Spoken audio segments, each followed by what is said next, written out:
ততদিনে যদি চট্টগ্রাম দখল হয়ে যায়। আশা কর দাদা, আমি তো এই জন্যই বলছি, ইন্ডিয়ার নিজের পাছায় কাপড় নেই, তার বাংলাদেশ নিয়ে কেন এতটা উড়ে? একটা হনুমান আর বাংলায় লাফাচ্ছে, এই কক্সবাজারটা নিয়ে নিলাম, ফেনীটা ব্লক করে দিলাম, সেই ভিডিও গেমের যেমন খেলা হয় কার্টুনগিরি করছে। বাংলাদেশে পেঁয়াজ এবং আলু রপ্তানি বন্ধ হয়ে যাওয়ায় পশ্চিমবঙ্গের কৃষকদের দুর্দশা এখন চরমে। মাত্র 2.5 থেকে 3 টাকার মধ্যেই পেঁয়াজ বিক্রি করতে বাধ্য হচ্ছেন তারা। কৃষকরা অভিযোগ করেছেন, আমাদের কষ্টার্জিত পণ্য রপ্তানি করার সুযোগ বন্ধ করে দিয়ে আমাদের পথে বসানো হচ্ছে।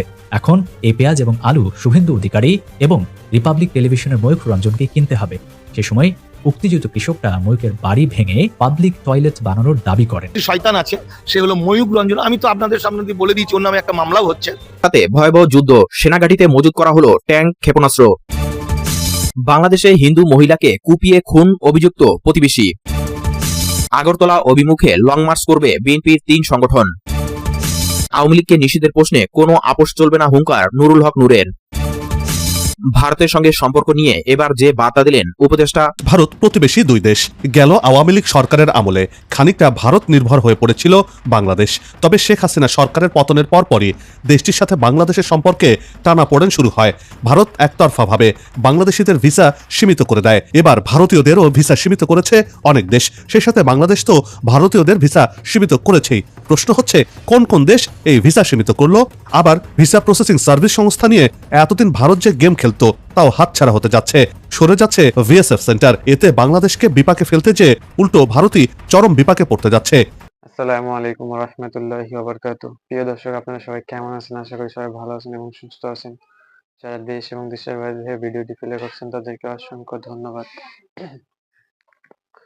প্রিয় বন্ধু ও দেশবাসী, আপনাদের মাঝে নতুন একটা ভিডিও নিয়ে আসছি। ইন্ডিয়া বাংলাদেশ যুদ্ধ। ইন্ডিয়া আমাদের সাথে যুদ্ধের প্রস্তুতি নিতেছে। এই বিষয়ে আমাদের ডক্টর ইউনূস স্যার আর কি বলছিলেন, আমরাও যুদ্ধের প্রস্তুতি নিচ্ছি। ইনশাআল্লাহ ইন্ডিয়ার এবার সাহায্য করব। এই বিষয়ে বিস্তারিত আমাদের কাছে একটা নতুন ভিডিও আছে, আমরা ভিডিওটি দেখব। আর আপনার মূল্যবান মতামত অবশ্যই কমেন্ট বক্সে জানাবেন। আমাদের সেনাবাহিনী দেশপ্রেমিক সারাও প্রস্তুত আছে যুদ্ধের জন্য। ইনশাআল্লাহ আমরা বিজয় হব, ইনশাআল্লাহ আশা করা যায়। চলুন কথা না বাড়িয়ে আমরা ভিডিওতে চলে যাই। চলুন শুরু করা যাক। তৃতীয় সার্জিক্যাল স্ট্রাইকের আশঙ্কায় ইউনূস সরকার, তাই সেনাপ্রধান ওয়াকারুজ্জামানকে যুদ্ধের যাবতীয় প্রস্তুতি নেওয়ার নির্দেশ দেওয়া হয়েছে।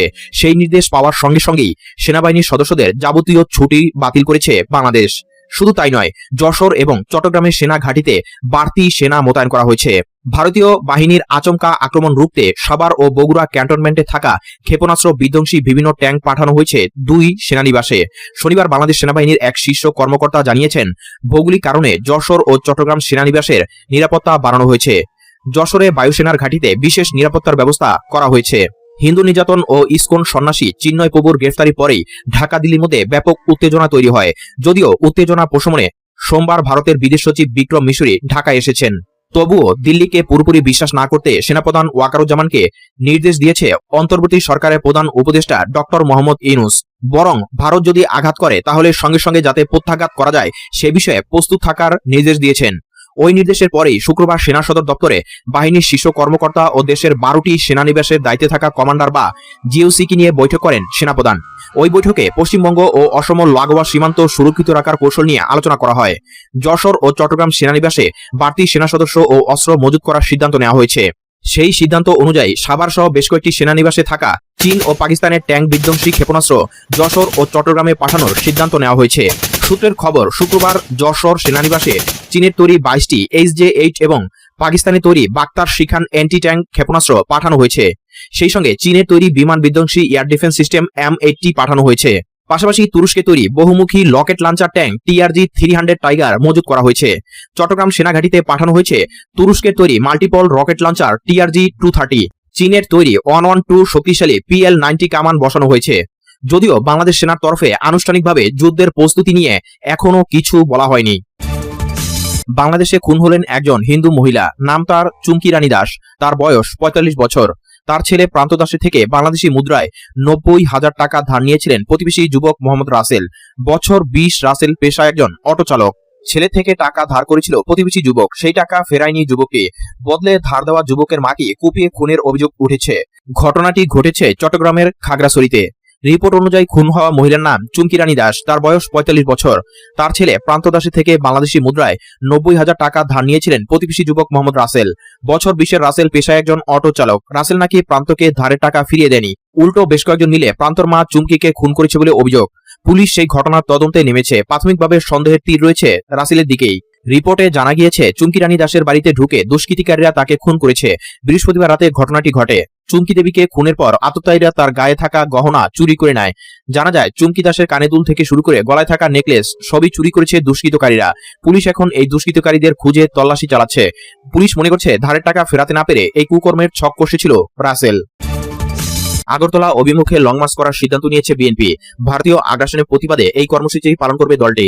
ঢাকা থেকে আগরতলা অভিমুখে এই লং মার্চ হবে। এই কর্মসূচি জাতীয়তাবাদী যুব দল, স্বেচ্ছাসেবক দল ও ছাত্র দলের যৌথ ব্যানারে অনুষ্ঠিত হবে। তবে লং মার্চের ধরন, দিন ও তারিখ এখনো নির্ধারিত হয়নি। ৩ সংগঠনের বৈঠকে দিন ও তারিখ নির্ধারণের কথা রয়েছে। বৃহস্পতিবার 3 সংগঠনের শীর্ষ নেতাদের সঙ্গে বিএনপির ভারপ্রাপ্ত চেয়ারম্যান তারেক রহমানের ভার্চুয়ালি বৈঠকে এই সিদ্ধান্ত নেওয়া হয়। বিএনপি বলছে, ফ্যাসিস্ট আওয়ামী সরকারের পতনের পর এবং শেখ হাসিনা পালিয়ে ভারতে আশ্রয় নেওয়ার পর ও পরবর্তীতে বাংলাদেশ সম্মিলিত সনাতনী জাগরণ জোটের মুখপাত্র চিন্ময় কৃষ্ণদাস ব্রহ্মচারীকে গ্রেফতার এবং তার জামিন ইস্যুকে কেন্দ্র করে ভারতের সঙ্গে বাংলাদেশ সম্পর্কে টানাপোড়েন দেখা দিয়েছে।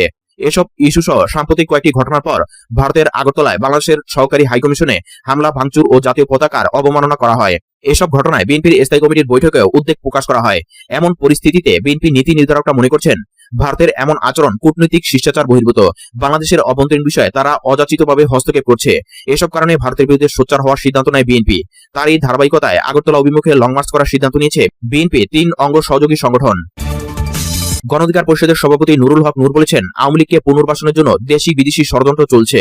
আওয়ামী লীগ গত 15 বছরে দেশে যে ফেসিবাদ কায়েম করেছে তার পুনরাবৃত্তি হতে দেওয়া যাবে না। ছাত্র জনতার আন্দোলনে নতুন দেশ পেয়েছি, সেখানে কেউ কেউ ফেসিবাদের সঙ্গে আঘাত করেছে, তাদের ফিরিয়ে আনার কথা বলছে।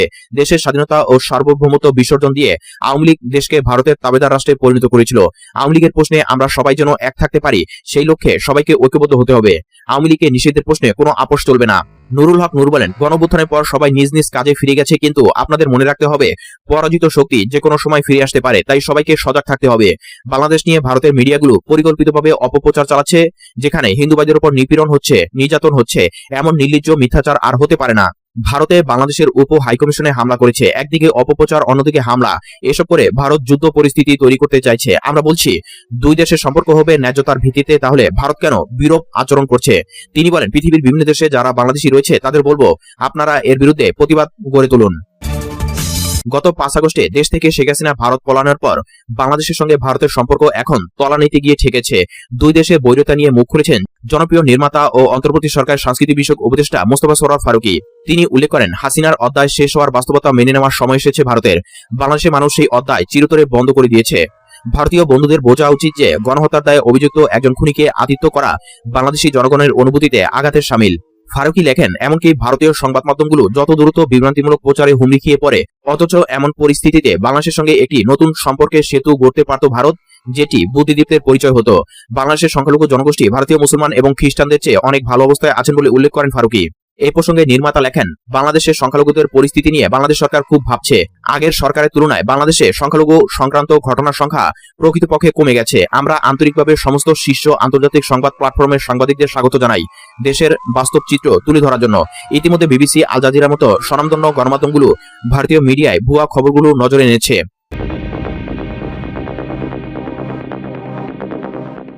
বাংলাদেশের প্রতিবেশী দেশ ভারত, 3 দিক থেকে দেশটির সাথে বাংলাদেশের সীমানা রয়েছে। একইভাবে বাংলাদেশের সাথে ভারত থেকে পণ্য আমদানিও হয় বেশি, বিশেষ করে নিত্যপণ্য। আবার বাংলাদেশের উন্নয়নে ভারতের বিনিয়োগও নেহাত কম নয়। গেল আওয়ামী লীগ সরকারের আমলে খানিকটা ভারত নির্ভর হয়ে পড়েছিল বাংলাদেশ। তবে শেখ হাসিনা সরকারের পতনের পর নানা পরিবর্তনের মতো এখানেও কিছুটা ভিন্নতা দেখা যাচ্ছে। বাংলাদেশ ভারত সম্পর্কে খানিকটা হলেও ভাটা পড়েছে, আভাস পাওয়া যাচ্ছে সম্পর্কের নতুন রসায়নের।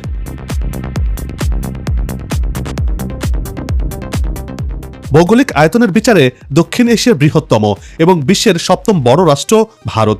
সুপ্রাচীনকাল থেকেই ভারতীয় উপমহাদেশ অর্থনৈতিক সমৃদ্ধি এবং সাংস্কৃতিক ঐতিহ্যের জন্য সুপরিচিত। অন্যদিকে জনসংখ্যার বিচারে এটি বিশ্বের সর্বাধিক জনবহুল রাষ্ট্র। 28 প্রদেশের এই দেশটি পৃথিবীর বৃহত্তম গণতান্ত্রিক রাষ্ট্র হিসেবে প্রসিদ্ধ। ভারতের পশ্চিম সীমান্তে পাকিস্তান, উত্তর পূর্বে চীন, নেপাল ও ভুটান এবং পূর্বে বাংলাদেশ ও মিয়ানমারের অবস্থান। অন্যদিকে ভারত মহাসাগরে অবস্থিত শ্রীলঙ্কা, মালদ্বীপ মালদ্বীপ ও ইন্দোনেশিয়া।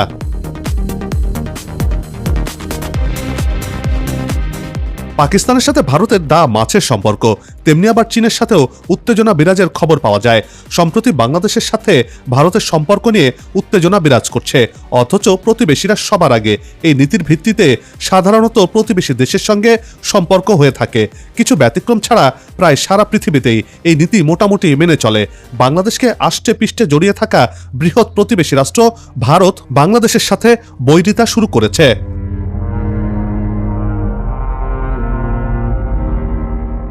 শুধু বাংলাদেশ না, ভারত তার কোনো প্রতিবেশীর সঙ্গেই স্বাভাবিক সম্পর্ক রাখতে পারছে না। এসব দেশের সীমান্তে অথবা কূটনৈতিকভাবে কোনো না কোনো প্রকারের ঝামেলা লেগেই রয়েছে ভারতের। সবশেষ ভারতের অন্যতম প্রতিবেশী বাংলাদেশ সরকারের পরিবর্তনের জেরে ভারত অহেতুক তার সঙ্গে সম্পর্ককে নেতিবাচক করে রেখেছে, এমন মন্তব্য করেছেন বিশ্লেষকরা।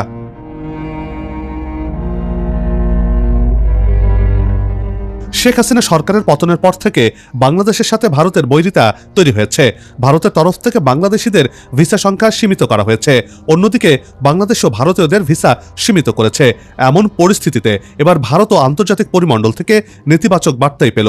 ভারতীয় নাগরিকদের জন্য ভিসা প্রদানের ক্ষেত্রে বেশ কিছু দেশের কঠোরতা দেখা যাচ্ছে, আর এটি কেবল একটি সাময়িক অসুবিধা নয়, বরং ভারতের বৈশ্বিক সফরকারীদের জন্য একটি বড় সংকট বলে মনে করছেন বিশেষজ্ঞরা।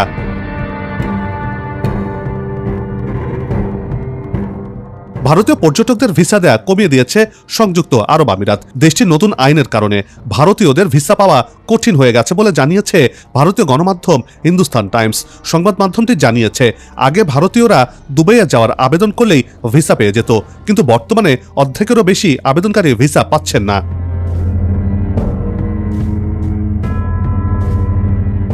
কানাডার সাথেও বর্তমানে ভারতের সম্পর্ক ভালো যাচ্ছে না। দূরদেশ হলেও বর্তমানে ভারত কানাডার সাথে বৈরিতা চলছে। এমন দ্বন্দ্বের মাঝে কানাডা সরকার ভারতীয়দের ভিসা দেওয়া কমিয়ে দিয়েছে, যার কারণে বিপাকে পড়েছে ভারতীয়রা, বিশেষ করে শিক্ষার্থী আর ব্যবসায়ীরা। এই ভিসার সমস্যার প্রভাব ভারতীয় অর্থনীতির উপর পড়ছে। ভিসা বন্ধের ফলে ভারতীয় ব্যবসায়ীরা আন্তর্জাতিক বাজারে প্রবেশ করতে পারছেন না। এতে ব্যবসায়ীদের ক্ষতি হচ্ছে, যা সাধারণ মানুষের উপর বিরূপ প্রভাব ফেলছে।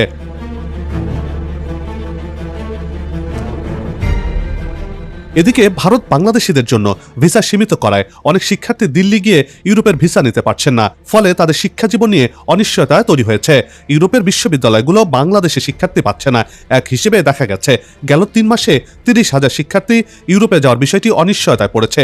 এমন পরিস্থিতিতে অন্তর্বর্তী সরকার প্রধান ডক্টর ইউনূসের অনুরোধে ঢাকা থেকে ইউরোপের 8 দেশে ভিসা দেওয়ার ব্যবস্থা করা হয়েছে।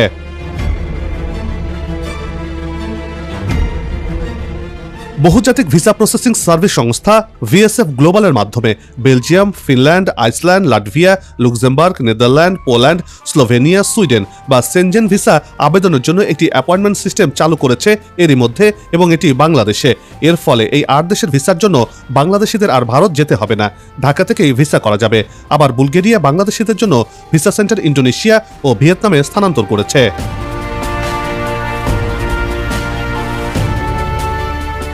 বাংলাদেশিদের জন্য ইউরোপীয় ইউনিয়নের সদস্য রাষ্ট্রগুলোর ভিসা সেন্টার দিল্লি থেকে সরিয়ে ঢাকায় অথবা প্রতিবেশী অন্য কোনো দেশে স্থানান্তরের অনুরোধ জানিয়েছেন প্রধান উপদেষ্টা ডক্টর মোহাম্মদ ইউনূস। ইউর কূটনীতিকদের সঙ্গে বৈঠকে এ অনুরোধ করেন তিনি। এ সময় তিনি বাংলাদেশ সম্পর্কে ব্যাপক আকারে অপতথ্য ছড়ানো হচ্ছে বলেও উল্লেখ করেন। এই মিস ইনফরমেশন ঠেকাতে ইউর সহযোগিতা চান তিনি। এ বিষয়ে প্রধান উপদেষ্টাকে পূর্ণ সমর্থন জানিয়েছে ইউ প্রতিনিধিরা। ইউ প্রতিনিধিদের এমন সমর্থনে বিশেষজ্ঞরা বলছেন, ভারতে আর বিএসএফ সেন্টার থাকছে না। বাংলাদেশে যেহেতু 8টি দেশের ভিসা চালু হয়েছে, বাকিগুলো চালু হতে পারে।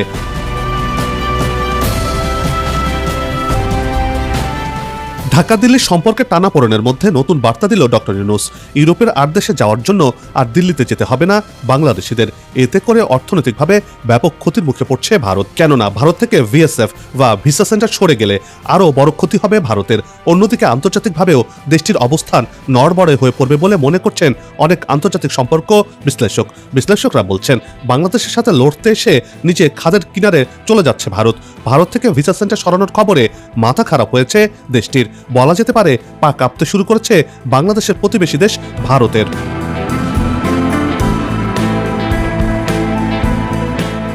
সবাই মিলে গাছ লাগাই, দেশের পরিবেশকে বাঁচাই, আসুক নতুন দিন, লাগু খাওয়া উন্নয়নের পালে, এমন প্রত্যাশা রেখে পর্ব থেকে বিদায় নিচ্ছে। তবে যাবার আগে সেই একই অনুরোধ, যেখানে সেখানে ময়লা আবর্জনা ফেলবেন না, পরিবেশের ক্ষতি করবেন না, অযথা হর্ন বাজাবেন না, আপনার দেশের সৌন্দর্য রক্ষায় পোস্টার লাগানো থেকে বিরত থাকুন। যদি চ্যানেলটিতে নতুন হয়ে থাকেন, ভিডিওটি ভালো লাগে, তাহলে চ্যানেলটি সাবস্ক্রাইব করে ভালোবাসায় আবদ্ধ করবেন। ভালো লাগা না লাগার বিষয়টি কমেন্টে লিখে জানাবেন। কি ধরনের ভিডিও দেখতে চান তাও জানানোর অনুরোধ রইল। আগামীতে আবার দেখা হবে নতুন কোনো জায়গা, তথ্য, ইতিহাস আর উন্নয়ন চিত্র নিয়ে। নিজে ভালো থাকুন, দেশকে ভালো রাখুন, আমাদের সাথেই থাকুন, দেখতে থাকুন দেশের এগিয়ে যাওয়ার চিত্র। ধন্যবাদ। প্রিয় দর্শক, পুরো ভিডিও দেখার জন্য আপনাদেরকে অসংখ্য ধন্যবাদ। আর আপনার মূল্যবান মতামত অবশ্যই কমেন্ট বক্সে জানাবেন। কি জন্য ইন্ডিয়া দুদিন পর পর বলে যে আমরা আলু দেবো না, পেঁয়াজ দেবো না, মানে ওদের থেকে মানে আমরা মাংনা নিই, চিন্তা করছেন? আর যুদ্ধ করার জন্য চাই ভিসা, ভিসা বন্ধ করে দিতে চাই, এটা দেয় ওটা দেয়। ওদের সম্পর্ক থাক, যদি বন্ধুত্বপূর্ণ সম্পর্ক রাখতে চাই তাই আলহামদুলিল্লাহ ভালো। এমনি যদি দাসত্ব সম্পর্ক চাই, যে না, জীবনে সম্ভব না। আমরা দাসত্ব না, আমরা স্বাধীন দেশে স্বাধীনভাবে থাকবো। ওরা যদি ভালো সম্পর্ক চায়, ইনশাল্লাহ আমরা ভালো সম্পর্ক চাইবো। ওরাও যদি অস্থির ইয়া চায়, তা আমরা চাইবো ইনশাল্লাহ। পরে যে কোনো এক সময় ভিডিওতে দেখা হবে। সবাই ভালো থাকবেন, সুস্থ থাকবেন। আল্লাহ হাফেজ।